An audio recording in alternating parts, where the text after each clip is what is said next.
And joining us now is Skye Perryman, President and CEO of Democracy Forward and co-counsel in that joint lawsuit with the ACLU against the Trump administration in this Alien Enemies Act case. Skye, the deportations were Saturday. You and I last spoke Monday. Have you gotten any of the answers you're seeking?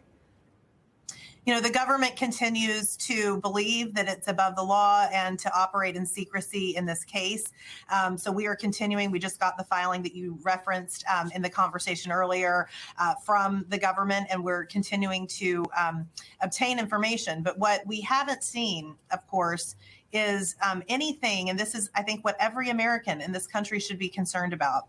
The invocation of the Alien Enemies Act is an attempt to summarily remove people from this country without any process at all.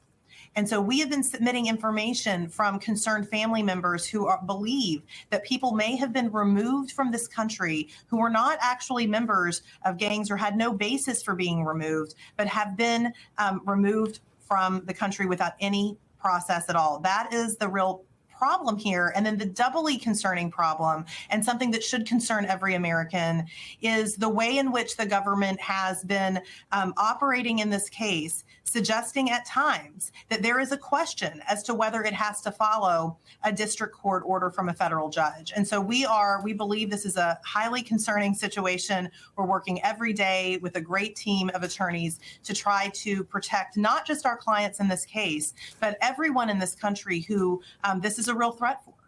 What do you make of the government's refusal to provide more specific answers over this question of state secrets? You know, the judge is giving the government time to figure out what types of, if it wants to invoke this. But this is really not, it's not good faith the way they're operating. Today, there's a declaration that has come in, not from a cabinet level official, but from yet another official at the Justice Department. So we're just going to continue to wait and work with the court process. And we will be holding the government accountable to the law as is required in this case. According to one account provided in court documents, one family member has said that their family member was detained, they believe, because of a tattoo and then vanished from immigration databases. Are you hearing similar stories? Absolutely. And this is what we want to make sure the American people understand. There's a lot of highly politicized rhetoric coming out of the White House, but this is a president that has invoked an act that has only ever been invoked 3 times in the nation's history in declared wars, in the War of 1812, in World War I, and in World War II. And of course, in World War II, the government's use of this act, and of course, that was a declared war, but in World War II, the government's use of this act led to the internment and incarceration of Japanese Americans and of others for which presidents, Congress, and the courts have apologized. And it has been a stain on our national values and highly harmful to people. And so this is what this president is doing. We are not at war. We have not been invaded.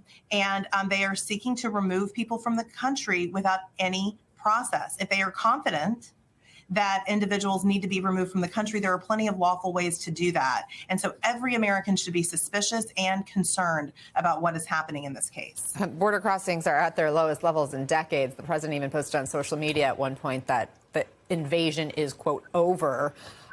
So that's just another key piece of the puzzle, I think, as we're discussing this story and the Alien Enemies Act. There's some new reporting as well in the New York Times in invoking this Alien Enemies Act, that the administration believes that this order lets immigration agents enter homes without warrants. What additional issues does that raise?